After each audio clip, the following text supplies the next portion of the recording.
Hey, what's going on, everybody? This is Tyrone back with Tech Life.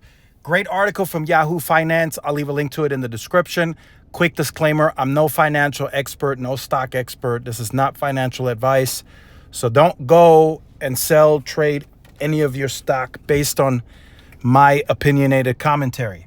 So comparative telecom analysis, Verizon, a better pick than T-Mobile and AT&T. So that was a article that recently came out on Tuesday, and I sort of took a look at it. A lot of people started messaging me like, hey, is T-Mobile's growth fading, and what could be the possible outcome?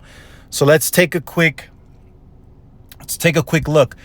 T-Mobile's fading growth will force it to become an income stock. So meaning, they're going to have to pull the pricing lever. So while T-Mobile was a natural pick for growth investors and both AT&T and Verizon were for income investors, the dynamics have shifted. T-Mobile's growth is fading year after year and will have to shift into an income stock. The valuation multiples are lower for income stocks relative to growth stocks, and therefore the transition will likely be painful. And then the rest you guys could check out for yourselves. So what does that mean? T-Mobile makes income. So what's the whole deal and situation here? So T-Mobile has told the market and braced, right? They told the market brace for impact. In any scenario, if it's more growth, if the industry is healthy, if it slows down, if it's at its lowest point, we will remain the growth leader. That's what T-Mobile told the market. And so far, it's been true.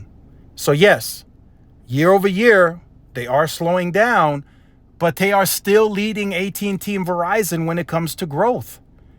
And that point just can't be disputed. It's in the numbers. And they had a rate in the second quarter that they just announced. They had a raise and beat on postpaid. They raised it to 5.4 to 5.7 million for the year. Is that still down maybe year over year? Yes, that's what the numbers show, but they're still outgrowing their competitors significantly. In fact, on the postpaid side, they outgrew Verizon and AT&T combined. So you got to take the good with the bad.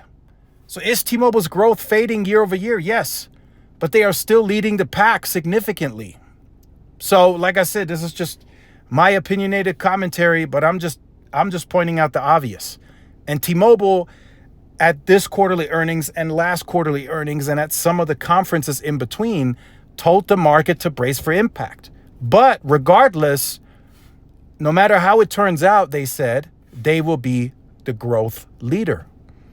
So if it's a slower quarter, they will come out on top. If it's moderate, they will come out on top. If it's a healthy, high volume quarter, they will come out on top. That's what they told the market, and that's exactly how it's going. Q2, they came out on top. Q3, they will likely come out on top, and then in the high volume shopping quarter, the fourth quarter holiday season, T-Mobile will likely come out on top. Could they slow year over year? Yes, quite possible. But still, they come out on top.